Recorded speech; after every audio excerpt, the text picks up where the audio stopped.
ഭഗവത്ഗീതയിൽ പറയുന്ന അർച്ചനയുണ്ടല്ലോ, സ്വകർമ്മണാതമഭ്യർച്ച്യ സിദ്ധിം വിന്ദതി മാനവ. സ്വകർമ്മണാതമഭ്യർച്ച്യ, കർമ്മം കൊണ്ട് അർച്ചന ചെയ്യൂ എന്നാണ് ഭഗവാൻ പറയുന്നത്. വെറുതെ പൂക്കളെ കൊണ്ട് അർച്ചന ചെയ്യൂ എന്നല്ല പറഞ്ഞത്. എന്തുകൊണ്ട് വേണം? കർമ്മം കൊണ്ട്. അപ്പൊ നമ്മളെ കൊണ്ട് കഴിയുന്ന ഒരു സേവനം. പണ്ടൊക്കെ സ്കൂളുകളിലൊക്കെ ഞാനൊക്കെ പഠിക്കുന്ന സമയത്ത് ആഴ്ചയിൽ ഒരിക്കൽ ഞങ്ങൾക്ക് സ്കൂൾ ക്ലീൻ ചെയ്യുന്നൊരു ഏർപ്പാടുണ്ടായിരുന്നു. അതുപോലെ പഠിക്കുന്ന സമയത്തൊക്കെ ഒരാഴ്ചയിൽ ഒരിക്കൽ 1 മണിക്കൂർ സമയം സേവനത്തിന് വേണ്ടിയിട്ട്. അങ്ങനെ ഒരു സമയം നമ്മുടെ ജീവിതത്തിൽ എല്ലാവരും അവരവരുടെ സ്ഥലത്ത് തിരഞ്ഞെടുക്കുകയാണെങ്കിൽ ക്രമേണ ക്രമേണ ക്രമേണ മറ്റുള്ളവരെ ആശ്രയിക്കുന്നത് കുറയ്ക്കാൻ സാധിക്കും. പറയുന്നത് ശരിയാണോ? നമ്മൾ അങ്ങനെ ഉണരേണ്ടതുണ്ട്. അപ്പൊ ഇതിനെ നമുക്ക് മാറ്റിയെടുക്കണമെങ്കിൽ, നമ്മുടെ സമൂഹത്തെ മാറ്റിയെടുക്കണമെങ്കിൽ, who will take the charge? പൂച്ചയ്ക്ക് ആര് മണി കിട്ടും? അപ്പൊ അതിന്റെ ഒരു ഉത്തരവാദിത്വം ആർക്കുണ്ട്? നമുക്ക് ഓരോരുത്തർക്കുമുണ്ട്. അപ്പൊ നമ്മൾ 3 യജ്ഞങ്ങൾ ചെയ്യേണ്ടതുണ്ട്. ഏതൊക്കെയാണ്? 1 ശരീരം കൊണ്ടുള്ള യജ്ഞം, 2 മനസ്സുകൊണ്ടുള്ള യജ്ഞം, 3 വാക്കുകൊണ്ടുള്ള യജ്ഞം. ശരീരം കൊണ്ടുള്ള യജ്ഞം എന്തെങ്കിലും സേവാപ്രവർത്തനങ്ങൾ നമ്മൾ ചെയ്തിരിക്കണം. മനസ്സുകൊണ്ടുള്ള യജ്ഞം ജ്ഞാനയജ്ഞം, വാക്കുകൊണ്ടുള്ള യജ്ഞം.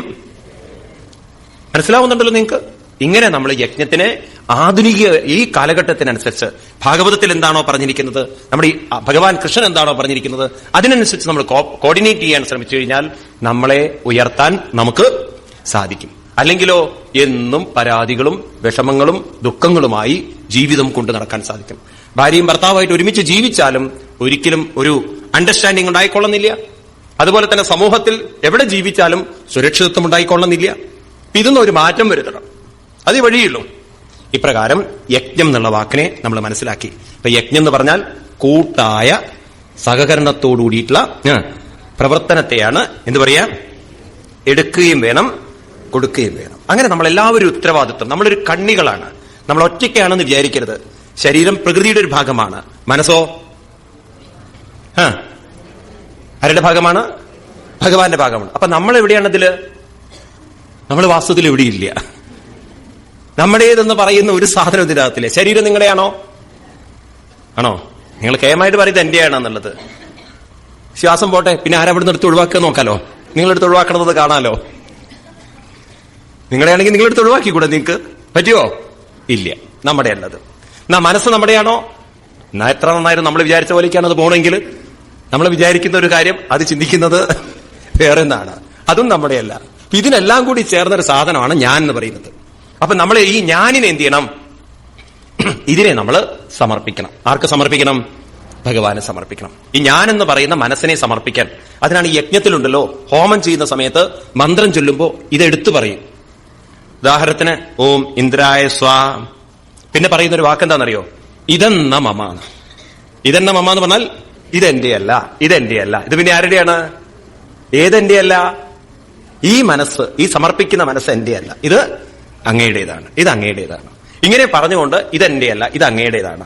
അങ്ങനെ ഭഗവാനിൽ സമർപ്പിച്ചുകൊണ്ട് മനസ്സ് ഭഗവാനിലേക്കും ശരീരം പ്രകൃതിയിലേക്കും സമൂഹത്തിലേക്കും, മനസ്സുകൊണ്ട് സമർപ്പണ സേവയും നാമസങ്കീർത്തനവും അതുപോലെ തന്നെ ജ്ഞാനയജ്ഞവും മനസ്സുകൊണ്ട് ചെയ്ത് ഭഗവാനിലേക്ക് സമർപ്പിക്കണം.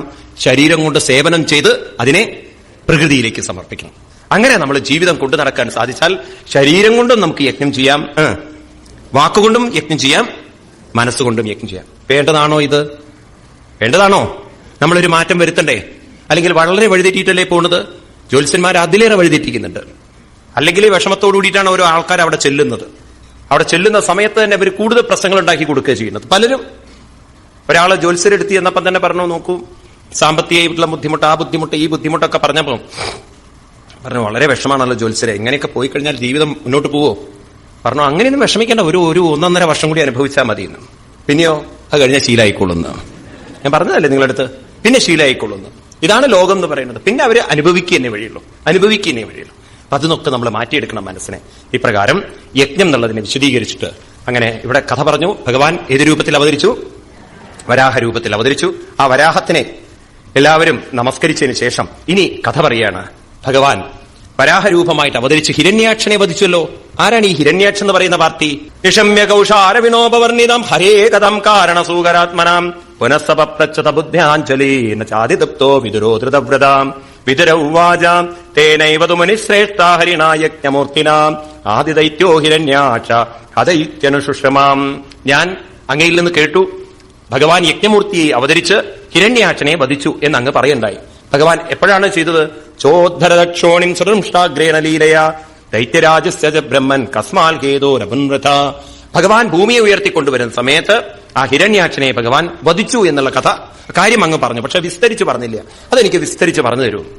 അപ്പൊ നേരത്തെ സ്വയംഭൂമനും ശതരൂപാദേവിക്കും വേണ്ടിയിട്ടാണ് ഭൂമി ഉയർത്തിക്കൊണ്ടുവന്നത്. ഇപ്പൊ പുതിയ പാർട്ടി വന്നു. ആര്? ഹിരണ്യാക്ഷൻ. അതാരാണെന്ന് എനിക്ക് പറഞ്ഞു തരുമോ? അപ്പൊ ആ കഥ പറയാണ്.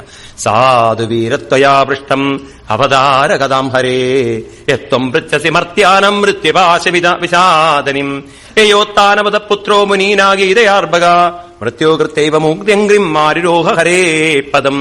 ഭഗവാനെ സംബന്ധിച്ചുള്ള കഥയല്ലേ, അതെത്ര പറഞ്ഞാലും മതിവരില്ലല്ലോ വിതുരരെ. അതുകൊണ്ട് ആ കഥ അങ്ങ് കേൾക്കൂ. ഭഗവാൻ എന്താണ് ചെയ്തിരിക്കുന്നതെന്നും. അതാത്രാവീതിഹാസോയം ശ്രുതോമേ വർണ്ണിതപുരാം ബ്രഹ്മണാ ദേവദേവേന ദേവാനാമനുപൃച്ഛതം. പണ്ട് ബ്രഹ്മാവിനോട് ദേവന്മാര് ഒരു കാര്യം ചോദിച്ച ഒരു ഇതിഹാസം ഞാൻ കേട്ടിട്ടുണ്ട്. ഈ സംവാദം ഉണ്ടല്ലോ, ബ്രഹ്മാവും ദേവന്മാരും തമ്മിൽ ചെയ്യുന്നൊരു സംവാദമാണ് ഈ ഹിരണ്യാക്ഷന്റെ കഥ പറയുന്നത്. അന്ന് കഥ പറയാണ് ബ്രഹ്മാവ്. ദിദീദാക്ഷായനി ക്ഷത്തമാരീജം കശ്യപം പതിം അവത്യകാമാചകമേ സന്ധ്യായം ഹൃസ്യാർദിത. ദിദി എന്ന് പറയുന്ന സ്ത്രീ ആരുടെ പുത്രിയാണ്? ദാക്ഷായണി. ദാക്ഷായണി എന്ന് പറഞ്ഞാൽ എറണാകുളത്തുള്ള ദാക്ഷായണിയല്ലേ, ദക്ഷന്റെ പുത്രിമാരിൽ ഒരാളാണ്. അപ്പൊ ഇവിടെ സ്വയംഭൂ മനു വരുമ്പം അവിടെ അപ്പുറത്താരുണ്ട്? ദക്ഷന്റെ പുത്രിമാര്. അപ്പൊ ആ കഥകളൊക്കെ പറയണം. അപ്പൊ ഇത് കാലം നോക്കൂ, നമുക്ക് ഘടിപ്പിക്കാൻ സാധ്യമല്ല. ദക്ഷൻ വിവാഹം കഴിക്കുന്നത് പ്രസൂതിയാണ്. പ്രസൂതി വരണമെങ്കിൽ നേരത്തെ ആര് വരണം? സ്വയംഭൂമന് കല്യാണം കഴിക്കണം. അപ്പൊ എങ്ങനെ ഇതിന്റെ കാലനിയമം എന്നൊക്കെ ചോദിച്ചു കഴിഞ്ഞാൽ സംശയങ്ങളുണ്ട്, ചോദ്യങ്ങളൊക്കെ അങ്ങോട്ടും ഇങ്ങോട്ടും ഘടിപ്പിക്കാൻ പറ്റില്ലേ പലതും. ഏതായാലും ഇത്രയും കഥയല്ലേ, കഥയിലെ ചോദ്യങ്ങളൊന്നും പണ്ടേ ഉള്ളവർ പറഞ്ഞിട്ടുണ്ടല്ലോ, അപ്പം കഴിച്ചാൽ മതി കുഴി എണ്ണണ്ടെന്ന്. അതുകൊണ്ട് കഥ മാത്രം കേൾക്കൂ നിങ്ങൾ. കഥയുടെ പിന്നിലുള്ള തത്വം നമുക്ക് ശ്രമിക്കാം എന്താണെന്നുള്ള അത് മനസ്സിലാക്കാം. അപ്പൊ ദിജി എന്ന് പറയുന്ന ദക്ഷപുത്രി കല്യാണം കഴിക്കുന്നത് കശ്യപം പതി. കശ്യപനാണ് പതി. അങ്ങനെ ഒരിക്കൽ അപത്യകാമാചകമേ സന്ധ്യായാം ഹൃസ്യാർദ്യ. അദ്ദേഹം സന്ധ്യാസമയത്ത് സന്ധ്യാവന്ദനം ചെയ്തുകൊണ്ടിരിക്കുകയാണ്. എന്താ അദ്ദേഹം ചെയ്യുന്നത്? ഇഷ്ടാഗ്നിജിഹ്കം വയസാ പുരുഷം യക്ഷാമ്പതിം നിമ്ലോ ജദ്യർക്കാസീനം അഗ്രഹാരേ സമാഹിതം. അഗ്നി ഹോമമൊക്കെ ചെയ്ത് അങ്ങനെ അദ്ദേഹം ധ്യാനനിരതനായിട്ട് ഭഗവത് സ്മരണത്തിൽ ഇരിക്കുമ്പോ അവിടേക്ക് വരുന്നു ഭാര്യയായിരിക്കുന്ന ആര്? ദിതി. കശ്യപന് 2 ഭാര്യമാരുണ്ട്. ഒന്ന് അതിഥിയും ദിതിയും. ഇവിടെ ദിതി അതിഥിയുടെ കഥ പറയില്ല, ഇവിടെ ദിതിയുടെ കഥയാണ്. അത് നമുക്ക് വീണ്ടും വരാം. എന്താണ് ഭാര്യയുടെ അപേക്ഷ?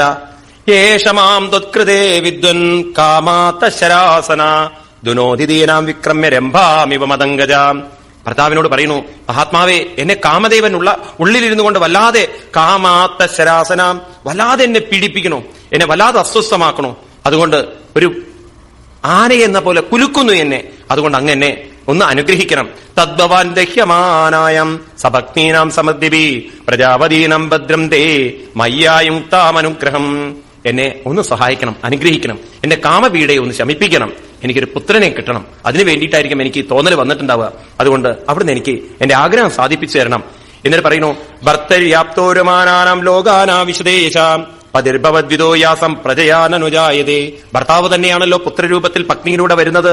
അത് ഭർത്താവിന്റെ കടമയാണല്ലോ പത്നിയുടെ ആഗ്രഹത്തെ സാധിപ്പിച്ചു തരിക എന്നുള്ളത്. അതുകൊണ്ട് അവിടുന്ന് എനിക്ക് ഈ അനുഗ്രഹം തരണം എന്ന് പറഞ്ഞപ്പോ ഭർത്താവായിരിക്കുന്ന കശ്യപൻ പറയാണ്, ദേവി നോക്കൂ, ഈ സന്ധ്യാസമയത്ത് ഇങ്ങനെ ദേവിക്ക് ഈ കാമം വന്നത് ശരിയല്ല. വാസ്തവത്തിൽ ഭർത്താവിന്റെ കടമയാണ് പുത്രോത്പാദനം ചെയ്യേണ്ടതെങ്കിലും അത് ഞങ്ങൾ വളരെയധികം ഞങ്ങളുടെ വലിയൊരു ഉത്തരവാദിത്വമാണ്. നിങ്ങൾ ചെയ്യുന്ന സേവനത്തിന്റെ എത്ര 10 മടങ്ങ് സേവനം ചെയ്താലും നിങ്ങൾ കാണിക്കുന്ന പല സേവനങ്ങൾക്കുണ്ടല്ലോ പരിപൂർണമായ ഒരു കടപ്പാട് തീരില്ല. എത്ര മനോഹരമാണ് ആ വാക്കുകൾ എന്ന് പറയുന്നു. ഇന്ന് വയം പ്രഭവസ്ത്വാം ത്വാമനുകർത്തം ഗൃഹേശ്വരി അപ്യായിഷാവാകാസ്നേനയേ ചാന്യേ ഗൃണകത്നവ അദാപി കാമമേദം തേ പ്രജാത്യേ കരവാണ്യലം യഥാ മാംനാദിവോദന്തി മുഹൂർത്തം പ്രതിപാലയ. നിങ്ങൾ ചെയ്യുന്ന സേവനത്തിനെ പരിപൂർണമായി തിരിച്ചു തരാൻ ഞങ്ങൾ കഴിവുള്ളവരല്ല. അതുകൊണ്ട് ദേവി ചോദിച്ച സ്ഥിതിക്ക് ആ കർമ്മം ചെയ്യേണ്ടത് എന്റെ കടമയാണെങ്കിലും ഇപ്പോ ദേവി എന്നെ ഞാൻ സഹായിക്കണം. അതെന്താണ്? മുഹൂർത്തം. ഈ മുഹൂർത്തമുണ്ടല്ലോ പ്രതിപാലയ, ഇതൊന്ന് ശ്രദ്ധിക്കണം എന്ന് വെച്ചാൽ ഈ മുഹൂർത്തം ഏതാണ്? സന്ധ്യാസമയമാണ്. ഈ സമയത്ത് നമ്മൾ പുത്രോത്പാദനം ചെയ്യാൻ പാടില്ല. കാരണം ഏതസ്യാം സ്വാതി സന്ധ്യായാം ഭഗവാൻ ഭൂതഭാവന പരീതോ ഭൂതപഷഡ്ഭി വൃഷേണാടതി ഭൂതരാൾ ഏഷ ഘോരതമാവേല ഘോരാണം ഘോരദർശനാം ചരന്തിയസ്യം ഭൂതാനി ഭൂതേശാനുചരാണിയ. നമ്മൾ ഈ മുഹൂർത്തങ്ങൾ നിശ്ചയിച്ചപ്പോണ്ടല്ലോ, ഈ സന്ധ്യാസമയം എന്ന് പറയുന്നത് ആസുരിക സമയമാണ്. ആസുരിക ശക്തികൾക്ക്, നെഗറ്റീവ് ശക്തികൾക്ക് പ്രാധാന്യം കൂടുന്ന സമയമാണ് ഏത്? സന്ധ്യാസമയം. അത് നെഗറ്റീവ് ഫോഴ്സ് വരും. നമ്മൾ സ്വന്തം ജീവിതത്തിലേക്ക് നോക്കിയത് വേഗം മനസ്സിലാവും. സന്ധ്യയാവുന്ന സമയത്ത് സൂര്യൻ അസ്തമിക്കുന്നു, ഇരുട്ട് വരുന്നു. ആ സമയത്ത് നമ്മുടെ മനസ്സിലുണ്ടാകുന്ന വികാരം എന്തായിരിക്കും? നിങ്ങൾ ഒറ്റയ്ക്കാണ് വീട്ടിലിരിക്കുന്നതെങ്കിലോ അറിയാത്തൊരു ഭയം അല്ലേ, ഒറ്റപ്പെടുന്നു എന്നുള്ളൊരു തോന്നൽ സന്ധ്യയ്ക്ക് വരാറില്ലേ? അപ്പൊ ഒരു നെഗറ്റീവായിട്ടുള്ള ചിന്ത വരുന്ന ഒരു സമയമാണ്. എന്നാ രാവിലെ അങ്ങനെ വരുമോ? നിങ്ങൾ ഒറ്റയ്ക്കാണെങ്കിൽ പോലും സൂര്യപ്രകാശം വന്ന് ഉദിക്കുന്നതോടുകൂടിയിട്ട് ഇങ്ങനെ ചിന്ത വരുമോ? നോക്കിണ്ടോ? രാവിലെ വരുമോ? ഇല്ലേ, രാവിലെ വരില്ലേ. അത് വരുന്നത് സന്ധ്യ എന്ന് പറയുന്നത് ആസുരികമാണ്. ഒരു നെഗറ്റീവായിട്ടുള്ള ചിന്ത നമ്മുടെ മനസ്സിലേക്ക് വരുത്തുന്ന സമയമാണ്. ആ സമയത്ത് നമ്മൾ മനസ്സിനെ ഈശ്വര വിചാരം ചെയ്ത് പോസിറ്റീവ് ആക്കേണ്ട സമയത്ത്, ഇപ്പോ ദേവിയുടെ മനസ്സ് പൊതുവെ പ്രകൃതി തന്നെ നെഗറ്റീവാണ്. ഇപ്പൊ വന്നിരിക്കുന്ന വികാരമാണെങ്കിലോ, കാമം എന്നൊരു വികാരമാണെങ്കിലോ, അതൊരു പോസിറ്റീവ് വികാരമല്ല, അതൊരു നെഗറ്റീവ് വികാരമാണ്. അതുകൊണ്ട് ഈ സമയത്ത് ദേവി അത് കൊണ്ടുവന്നത് ശരിയല്ല, ദേവി അതിനെ ഒന്ന് നിയന്ത്രിക്കൂ, ദേവിയുടെ ആഗ്രഹമൊക്കെ ഞാൻ പൂർത്തീകരിക്കാം എന്നൊക്കെ പറഞ്ഞ് ഭർത്താവ് ഒരു നിമിഷം വിവേകത്തിന് വിധേയനായിട്ട് ദേവിയെ തടഞ്ഞു. എന്നിട്ട് പറഞ്ഞു, ദേവി ഈ സമയത്തുണ്ടല്ലോ ഭഗവാൻ ശിവൻ ഭൂതഗണങ്ങളോടുകൂടിയിട്ട് ഇറങ്ങുന്ന സമയമാണ്, അദ്ദേഹത്തിനെ സ്മരിക്കേണ്ട സമയമാണ്.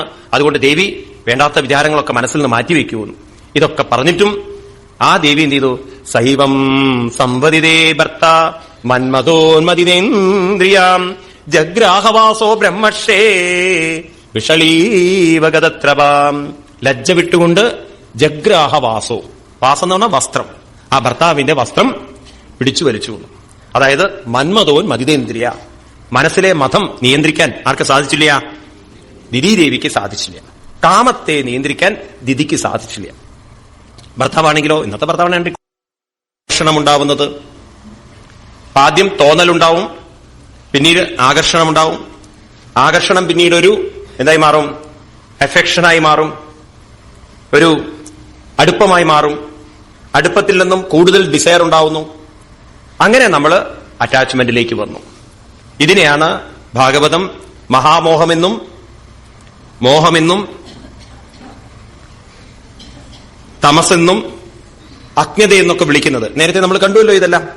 അപ്പൊ ഇങ്ങനെ നമ്മൾ നോക്കിക്കഴിഞ്ഞാൽ ഇതെല്ലാം തുടങ്ങുന്നത് ഒരു തോന്നലിൽ നിന്നാണ്. എന്താ തോന്നല്? മറ്റൊരാളിൽ നിന്ന് എനിക്ക് സുഖം അനുഭവിക്കാൻ സാധിക്കുന്നുള്ളത്. അങ്ങനെ നമ്മുടെയൊക്കെ ജീവിതം നിങ്ങൾ നമുക്ക് കാണാൻ സാധിക്കും. ഇങ്ങനെ തോന്നുക നമുക്ക്. നമ്മൾ അങ്ങനെയാണല്ലോ മനസ്സിലാക്കുന്നത് എല്ലാ കാര്യങ്ങളും. അടുത്ത വീട്ടുകാരനെ കാണുമ്പോൾ നമുക്ക് തോന്നുകയാണ് ഇങ്ങനെ ജീവിക്കുമ്പോഴാണ് സുഖം എന്നുള്ളത്. നല്ല കാറും നല്ല സൗകര്യങ്ങളൊക്കെ ആയിട്ട് ജീവിക്കുന്ന ഒരാളെ കാണുമ്പോൾ നമുക്ക് തോന്നുകയാണ് ഇങ്ങനെ ജീവിക്കുമ്പോഴാണ് സുഖം എന്ന്.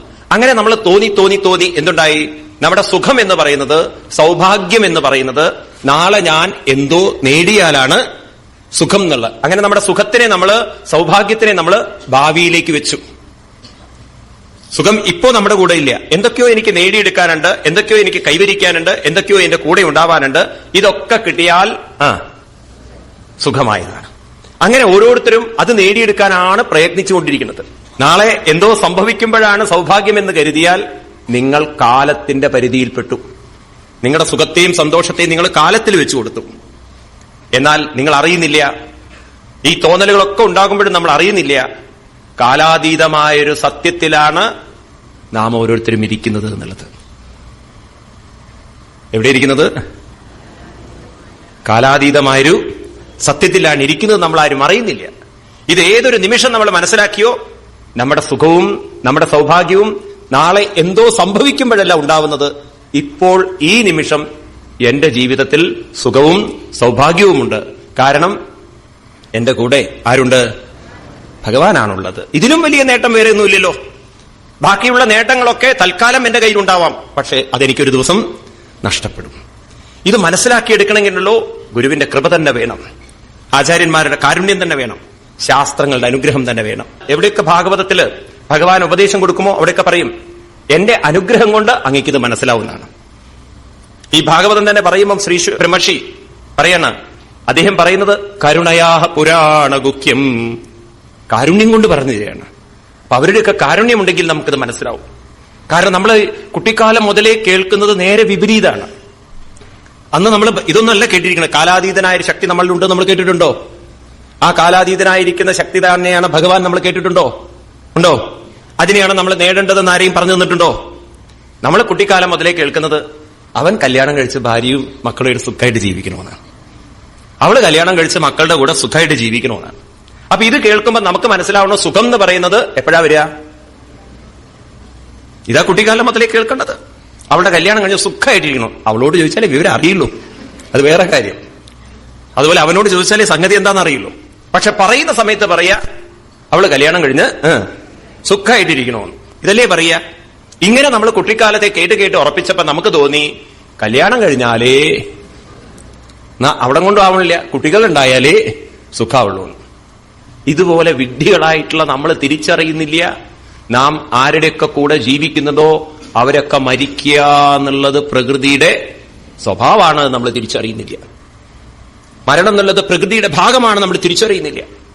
നമ്മുടെ സുഖം കിട്ടും, സംരക്ഷണം കിട്ടും, നമ്മുടെ സൗഭാഗ്യം കിട്ടും എന്ന് കരുതുന്നവരൊക്കെ കണ്ടുകണ്ടങ്ങിരിക്കുന്ന നേരത്തു കണ്ടില്ലെന്നോ വരുത്തുന്നതും ഭവൻ.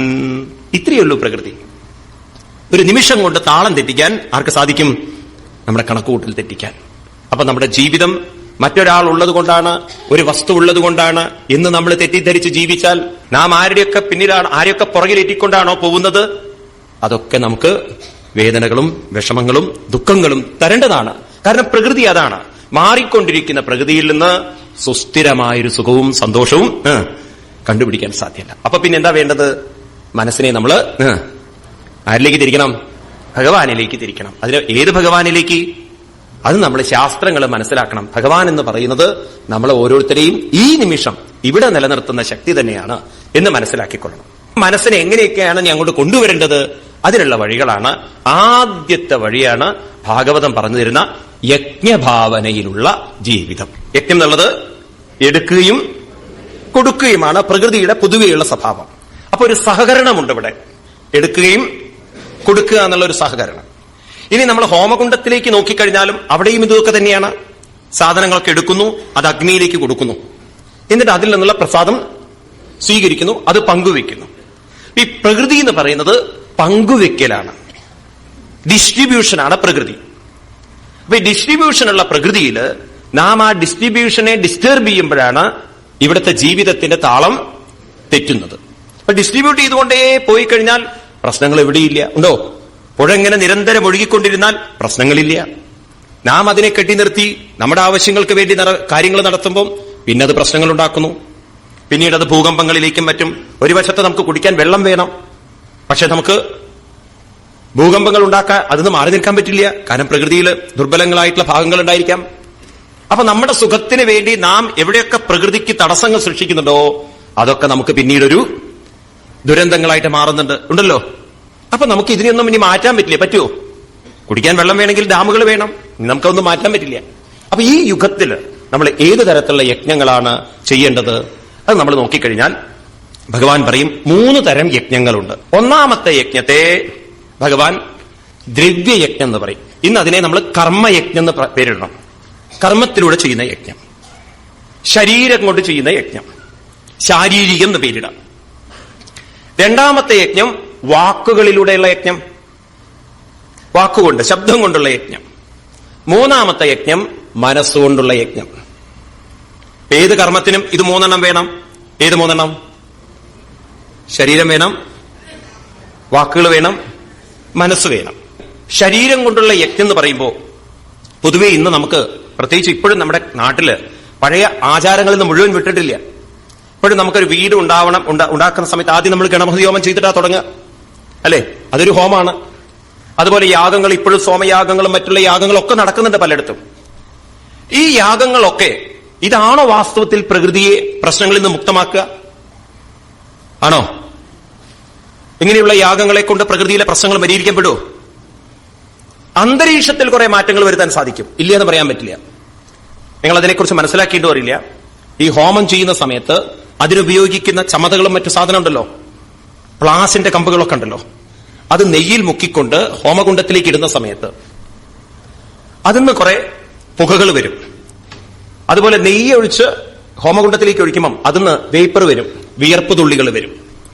ഇത് അന്തരീക്ഷത്തിലേക്ക് ഉയരുന്ന സമയത്ത് കുറെ കാർബൺ പാർട്ടിക്കിൾ ഉണ്ടാവും അന്തരീക്ഷത്തിൽ. അതിനൊരു പേര് പറയും, എറോസൽ എന്ന് പറയും. അതിനെക്കുറിച്ച് ശാസ്ത്രീയമായി കെമിസ്ട്രിയിൽ അങ്ങനെ അതിന് പറയാം. ഈ സാധനം അന്തരീക്ഷത്തിലേക്ക് ഉയർന്ന് അന്തരീക്ഷത്തിൽ ആകാശത്തിൽ കാർമേഘത്തിൽ തണുപ്പുണ്ടാക്കും. അങ്ങനെ അത് തണുത്തുറഞ്ഞ് വലിയ തുള്ളികളാവുമ്പോ അത് മഴയിട്ട്, അങ്ങനെയാണ് ഹോമം ചെയ്തിട്ട്. ഇത് വളരെ ശാസ്ത്രീയമാണ്. കെമിസ്ട്രിയിൽ നോക്കിക്കഴിഞ്ഞാലോ ശാസ്ത്രീയമാണ്. അപ്രകാരം പ്രകൃതിയിൽ മാറ്റം വരുത്താൻ ഏത് യാഗങ്ങളെ കൊണ്ട് സാധിക്കും? നമ്മൾ ഈ സ്ഥൂലമായി കുറെ യജ്ഞവും നെയ്യും മറ്റും ഒഴിച്ചുകൊണ്ടുള്ള കർമ്മങ്ങളെ കൊണ്ട് സാധിക്കും. പക്ഷെ മനുഷ്യന്റെ മനസ്സിനെ മാറ്റം വരുത്താൻ അങ്ങനെയുള്ള യാഗങ്ങളെ കൊണ്ട് മുഴുവൻ സാധ്യമല്ല. ഇത്തരത്തിൽ നിങ്ങളെ ഞാൻ ഓർമ്മിപ്പിക്കുന്നത് നാരായണീയത്തിലെ 2 ശ്ലോകങ്ങളാണ്. ശേതശ്ചായം കൃതേത്വാം മുനിവരവപുഷം പ്രീണയന്തേ തപോബി ത്രേതായം സൃക്സ്രവാദ്യങ്കിതമരുണതനും യജ്ഞരൂപം യജന്തേ സേവന്തേ തന്ത്രമാർഗേ വിലസരിഗതം ദ്വാപരേ ശ്യാമളാംഗം നീലം സങ്കീർത്തനാദ്യൈ ഇഹ കലിസമയേ മാനുഷാത്വം ഭജന്തേ.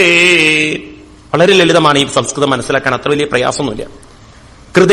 കൃതം എന്ന് പറഞ്ഞാൽ കൃതയുഗം, സത്യയുഗം. ആദ്യത്തെ യുഗത്തിന്റെ പേരാണ് സത്യയുഗം. അന്ന് അത് എങ്ങനെയുള്ളതാണ്? ശേതശ്ചായം, വെളുത്തതാണ്. എന്ന് വെച്ചാൽ കൃതയുഗം എന്ന് പറയുന്നത് മനുഷ്യന്റെ മനസ്സ് വളരെ സത്വഗുണമുള്ളതാണ്. അതാണ് ഈ വെളുപ്പ് എന്ന് പറയുന്നത്. ശുദ്ധമാണ്. അതായത് അവിടെ ഭേദബുദ്ധികളില്ല, അതുപോലെ തന്നെ മത്സരങ്ങളില്ല, സ്വാർത്ഥതയില്ല. അങ്ങനെയുള്ള യുഗമാണത്രേ കൃതയുഗം. ആ യുഗത്തില് ആളുകൾ തപോഭിപ്രീണയന്തേ, അവര് ഭഗവാനിലേക്ക് മനസ്സിനെ ഉയർത്താൻ എന്തായിരുന്നു വഴി? തപസ്സായിരുന്നു. ഏത് യുഗത്തിൽ? കൃതയുഗത്തില്. എന്നാൽ പിന്നീട് കൃതയുഗം കഴിഞ്ഞപ്പോൾ മനുഷ്യന്റെ മനസ്സ് കലുഷിതമാവാൻ തുടങ്ങി. രജോ ഗുണങ്ങളൊക്കെ വന്നു, ആഗ്രഹങ്ങൾ, തോന്നലുകളൊക്കെ വന്നു. അപ്പോഴോ ത്രേതായം സൃക്സ്രുവാദ്യങ്കിതമരുണതനും യജ്ഞരൂപം യജന്തേ. മനസ്സിലാവുണ്ടല്ലോ? ത്രേതായുഗത്തിൽ സൃക്ക് സുവം എന്നൊക്കെ പറഞ്ഞാൽ യാഗം ചെയ്യാനുള്ള സാധനങ്ങളുടെ പേരാണ്. സൃക്സുവം എന്നൊക്കെ പറഞ്ഞാൽ ഈ പാത്രങ്ങളെ കൊണ്ടെല്ലാം യജ്ഞരൂപം, യജ്ഞരൂപത്തിൽ ഭഗവാനിലേക്ക് മനസ്സിനെ ഉയർത്താൻ ആളുകൾ ശ്രമിച്ചു. എന്നാൽ അതേത് യുഗത്തിലാണ്? ത്രേതായുഗത്തിൽ. അവിടുന്ന് വീണ്ടും അടുത്ത യുഗം ദ്വാപരം എന്ന് പറഞ്ഞാൽ തന്നെ 2, ഞാനും നീയും വേറെയാണെന്നുള്ള ഭേദബുദ്ധി വന്നു. ആ ബുദ്ധി വന്നതോടുകൂടിയിട്ടോ സേവന്തേ, യജ്ഞം മതിയാവുന്നില്ല, തന്ത്രമാർഗൈ, തന്ത്രമാർഗത്തിലൂടെ വിലസതരിഗതം ദ്വാപരേ, ദ്വാപരയുഗത്തിൽ തന്ത്രമാർഗത്തിലൂടെ മനസ്സിനെ ഉയർത്താൻ ശ്രമിച്ചു. തന്ത്രം എന്ന് പറഞ്ഞാൽ ഇന്ന് നാം ക്ഷേത്രത്തിൽ കാണുന്ന പൂജാദികളെയാണ് തന്ത്രം എന്ന് പറയുന്നത്. അല്ലാതെ കൂടതന്ത്രങ്ങളല്ല ഇവിടെ ഉദ്ദേശിച്ചത്.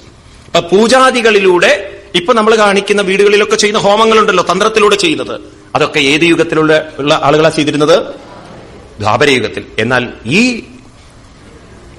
ഏത് യുഗം?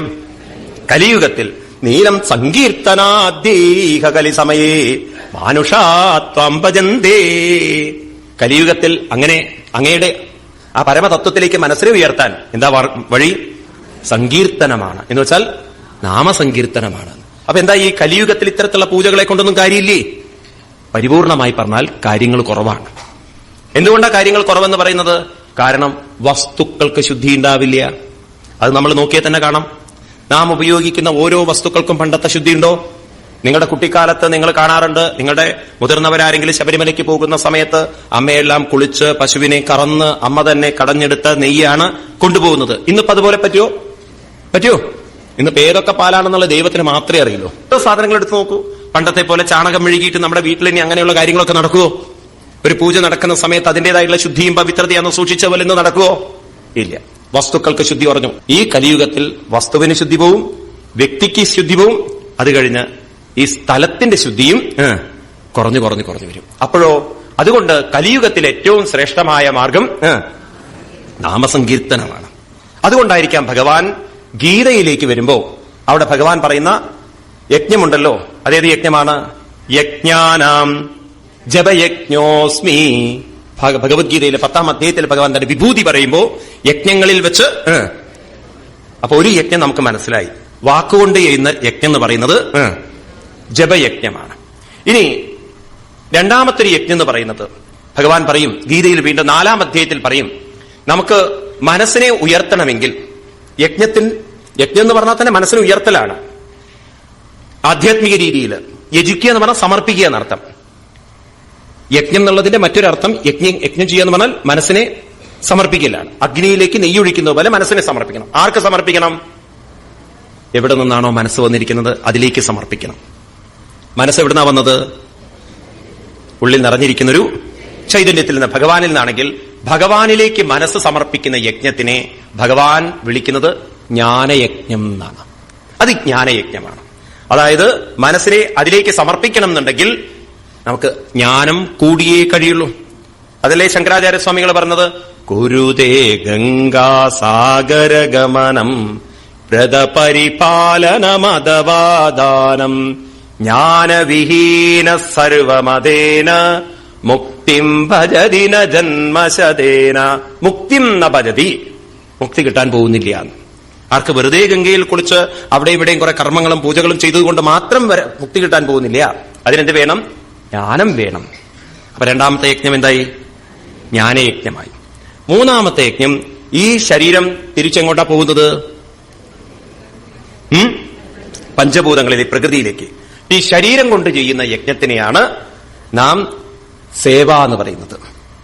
അല്ലെങ്കിൽ മറ്റൊരു രീതി പറഞ്ഞു കഴിഞ്ഞാൽ, ഈ ശരീരം കൊണ്ട് നമ്മൾ പ്രകൃതിക്ക് സേവ ചെയ്യണം. പ്രകൃതിക്ക് പറ്റുന്ന സേവനങ്ങൾ അല്ലെങ്കിൽ കർമ്മങ്ങൾ ചെയ്യണം. അപ്പൊ ശരീരം കൊണ്ട് കർമ്മം, വാക്കുകൊണ്ട് ജപം, മനസ്സുകൊണ്ട് ജ്ഞാനം വേണം, വാക്കുകൊണ്ട് ജപം വേണം, ശരീരം കൊണ്ട് സേവനം വേണം. അതായത് 3 യജ്ഞങ്ങൾ നമുക്ക് ചെയ്യാനുണ്ട്. ശരീരം കൊണ്ട് ചെയ്യുന്ന യജ്ഞത്തിനെ നാരായണ സേവ എന്ന് പറയും. വാക്കുകൊണ്ട് ചെയ്യുന്ന യജ്ഞത്തിനെ നാരായണ ജപം എന്ന് പറയും. മനസ്സുകൊണ്ട് ചെയ്യുന്ന യജ്ഞത്തിനെ നാരായണ തത്വം എന്ന് പറയും. നമാമി നാരായണ പാദപങ്കജം കരോമി നാരായണ പൂജനം സദാ വദാമി നാരായണ നാമനിർമ്മലം സ്മരാമി നാരായണ തത്വമവ്യം. ഇപ്രകാരമുള്ള യജ്ഞങ്ങൾ ഇത് നമ്മൾ പരിപോഷിപ്പിച്ചെടുക്കണം. ഇനി നമ്മളുണ്ടല്ലോ, നമ്മളൊക്കെ വേണം ഈ ഉത്തരവാദിത്തം ഏറ്റെടുക്കാൻ. നമ്മുടെ ക്ഷേത്രങ്ങളൊക്കെ നമ്മൾ പരിശുദ്ധീകരിക്കേണ്ടിയിരിക്കണം. അനാവശ്യമായ പൂജകളും വഴിപാടുകളും കൊണ്ട് ജനങ്ങളെ വളരെ വഴിതെറ്റിച്ചുകൊണ്ടിരിക്കണം അമ്പലങ്ങളൊക്കെ. അതല്ല അവിടെ പറഞ്ഞിരിക്കുന്നത്.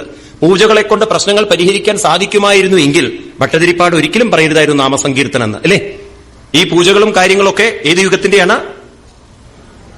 നിങ്ങൾ നേരത്തെ കേട്ടതല്ലേ? ദ്വാപര യുഗത്തിന്റെയാണ്. നമ്മൾ ഏത് യുഗത്തിലിരിക്കുന്നു? കലിയുഗത്തിലിരിക്കുന്നു. അപ്പം അന്ധമായിട്ട് നമ്മൾ പൂജകളിൽ കുരുങ്ങിക്കഴിഞ്ഞാൽ അതുകൊണ്ട് നമ്മുടെ പ്രശ്നങ്ങളെ പരിഹരിക്കാൻ സാധ്യമല്ല. ഇനി മറ്റൊരു സത്യമുണ്ടല്ലോ, നിങ്ങൾക്ക് വേണ്ടി മറ്റൊരാൾ പൂജ ചെയ്തിട്ടും കാര്യമില്ല. പൂജ എന്നുള്ളതിന്റെ ശരിക്കുള്ള പേര് ക്രിയായോഗം എന്നാണ്. നമ്മൾ വരും അതിലേക്കൊക്കെ. ക്രിയായോഗം എന്ന് പറഞ്ഞാൽ അവനവന്റെ മനസ്സിനെ ഉയർത്താൻ അവനവൻ തന്നെ വേണം പൂജ ചെയ്യാൻ. മറ്റൊരാളെ കൊണ്ട് പൂജ ചെയ്യിച്ചിട്ട് നിങ്ങളുടെ പ്രശ്നം പരിഹരിക്കാൻ പറ്റുമെന്ന് ഒരു ശാസ്ത്രത്തിലും ഞാൻ വായിച്ചിട്ടില്ല. എവിടെയും ഒരു ആചാര്യനും പറഞ്ഞു വെച്ചിട്ടില്ല. അവനവന് വേണ്ടിയിട്ട് അവനവൻ തന്നെ വേണം. അപ്പൊ ക്ഷേത്രങ്ങളൊക്കെ വച്ചിരിക്കുന്നത് പ്രധാനമായിട്ടും എല്ലാവരും കൂടി ചേർന്ന് കുറച്ചു നേരത്തേക്ക് നാമസങ്കീർത്തനം ചെയ്യാനാണ്. അങ്ങനെ ആ ക്ഷേത്രങ്ങളെ നമുക്ക് പരിശുദ്ധീകരിച്ചെടുക്കേണ്ടതുണ്ട്.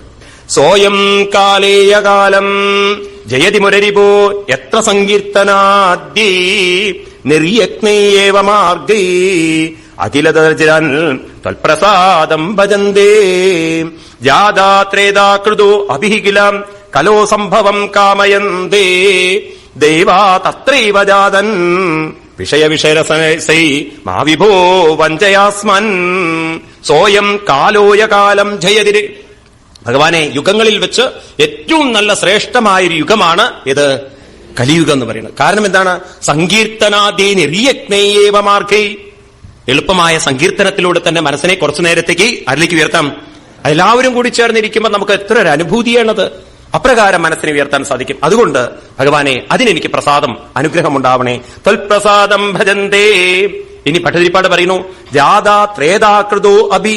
ത്രേതായുഗത്തിലും അതുപോലെ തന്നെ സത്യയുഗത്തിലും ജനിക്കുന്നവർ പോലും അവരുകൂടി കലോ സംഭവന്തേ, അവരുപോലും പ്രാർത്ഥിക്കുന്നത് കലിയിൽ ജനിക്കണം എന്നാണ്. ഇതൊക്കെ മനസ്സിലാക്കാൻ പ്രയാസമുണ്ടോ?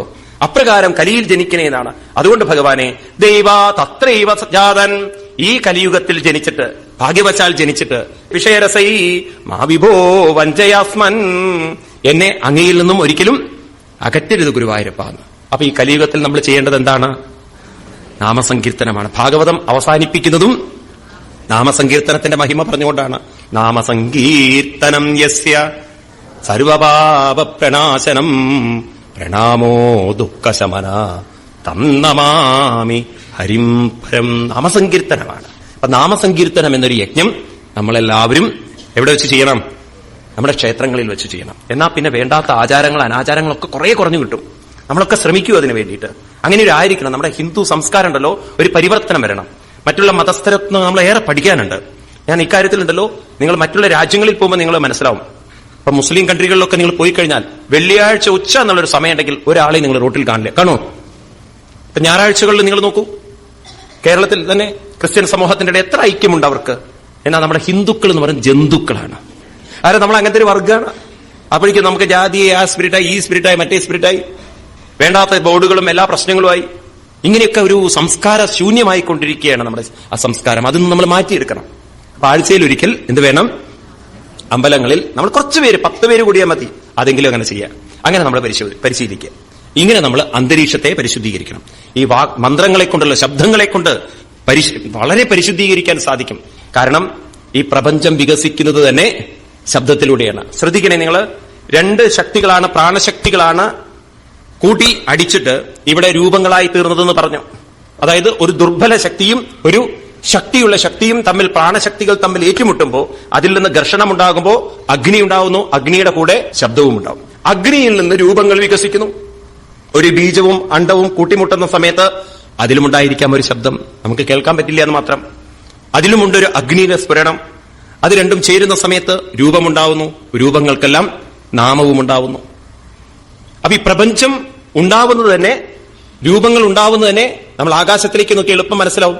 കാർമേഘങ്ങൾ കൂട്ടിമുട്ടുമ്പോൾ അഗ്നി മാത്രമല്ലല്ലോ ഉണ്ടാവുന്നത്, ശബ്ദവും ഉണ്ടാവുന്നു. അങ്ങനെയാണെങ്കിൽ ഈ പ്രപഞ്ച വികാസം, ഈ രൂപങ്ങളുടെയൊക്കെ വികാസം ശബ്ദത്തിലൂടെയുമാണ്, അല്ലെ?